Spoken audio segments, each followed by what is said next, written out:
Hello everyone and welcome back to a new video of the Lego Studios. And today at the showcase we have Amphibax with us. So before the video starts, just to let you know that you gotta turn off your phones. No, okay, I'm just joking. Video. So before the video starts, check out the description because you're gonna find there the instructions. You're gonna find there my Instagram account, and you're also gonna find out a playlist of all the other dart contests I review. So if you're liking this review, go and watch the other ones. So see you later. So according to the Biosector 1, Amphibax's backstory is this one. More than 8,000 years ago, Amphibax served in Elek's army in the League of Six Kingdoms. After a surprise attack by the Brotherhood of Makuta, Elek and the other Baraki disappeared. Amphibax spent some time wandering the seas searching for Elek and lost a hand at some point during his travels. Later on, Amphibax was recruited by the Dark Hunters, who fitted him with a spin whip in his last arm, and Amphibax missions usually included attacks on ships of the Brotherhood of Makuta or raids on islands inhabited by Maturans. And after the Piraka defected from the Dark Hunters, Amphibax was assigned to monitor them from the seas around Voyanui. He had no idea about the Baraki and Mari Nui below the island, for he was only concerned with events on the surface. And after Voyanui's return to the southern continent, Amphibax returned to Dina, where he awaited his next assignment. And the Order Matanui saying come out of hiding after the events on Voyanui and ally with the Dark Hunters in the war against the Brotherhood of Makuta. Later on, the Dark Hunters, which included Amphibax too, assembled and moved on to Sia, which they occupied. When Pterodax took over the universe, Amphibax and the other Dark Hunters assisted the rebellion against him. After the Great Spirit Robber suffered crippling damage in the Battle of Barra Magna, Amphibax and the other surviving inhabitants of the Maturan universe migrated to Spurs Magna as as always happens. So according to abilities and traits, Amphibax is known for having the ruthlessness of a Takia shark and the mind of a thief. He is the shallowest one, first pick in underwater related operations. Amphibax is a strong swimmer beneath the seas and is able to survive at great depths for long periods of time. On land, he's adept at climbing trees and is a swift sprinter. He also has enhanced hearing and eyesight. And according to the tools, Amphibax has spin whip, as I say, this one, in the place of one of his hands, and a sharp claw on the other one. And yeah, so Amphibax was created by Willie Reith into the Lego Magazine Dark Hunters building contest and was given a storyline ruled by Greg Forrest and put in the book Bionicle Dark Hunters. And unlike the most Dark Hunters in the Dark Hunter guide, Amphibax is not a code name, but is his character's real name.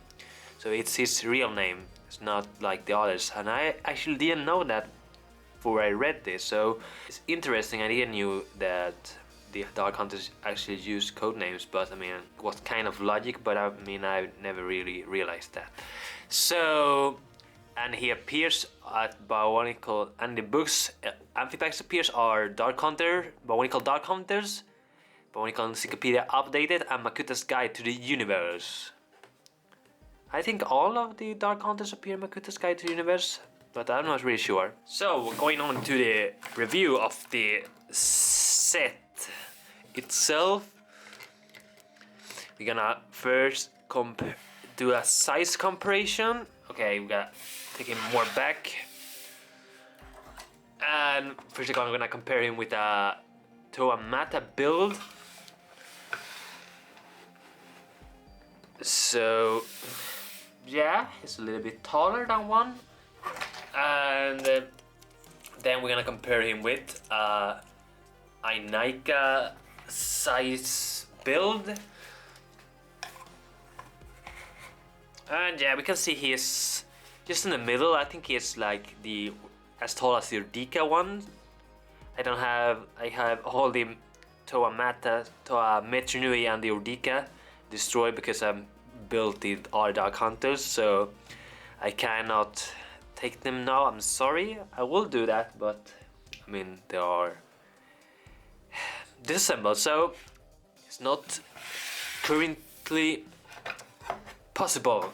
So then reviewing the set itself, I gotta say I pretty much like it. It's pretty simple, and even one thing I like very much is that this piece here makes that this stands quiet, because you know, if you don't have like anything that give the gears friction, it's gonna like eventually do this.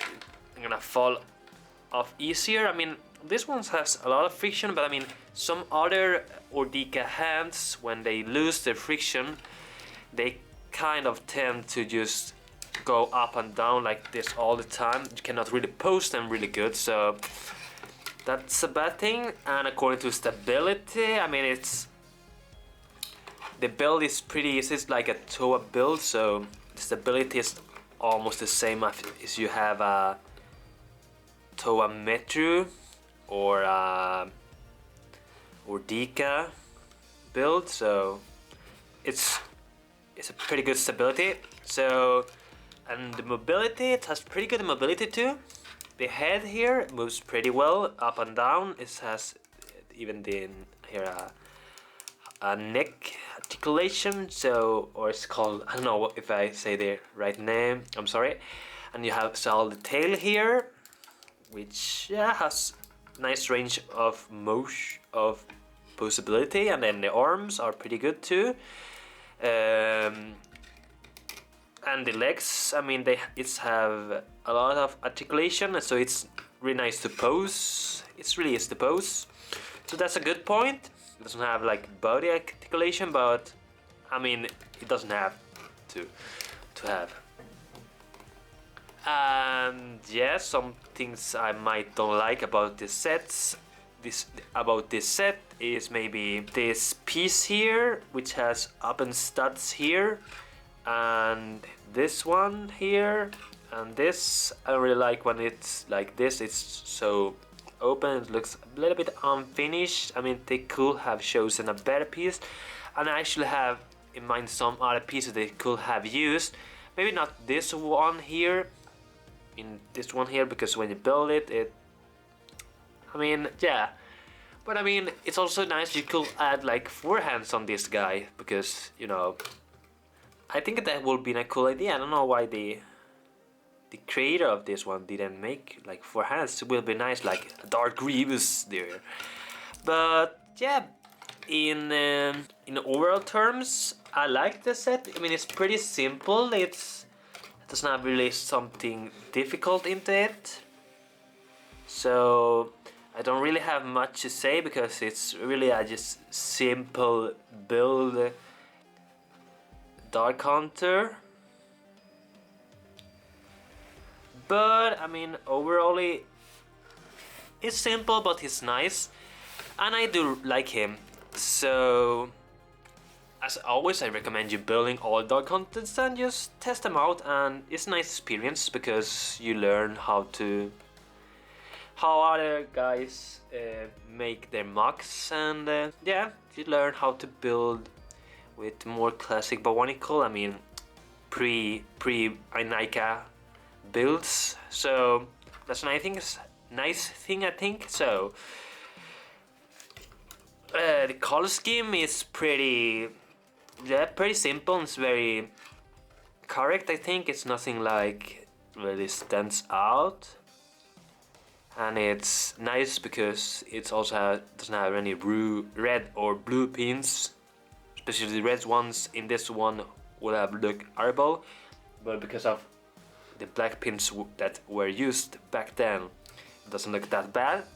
So I hope you enjoyed this review, and and don't forget to give a comment, a thumbs up, or yeah, whatever goes to your mind, say it to me, and I'd like to know your opinion about this set. That's everything for today, guys. See you in the next video. Bye bye.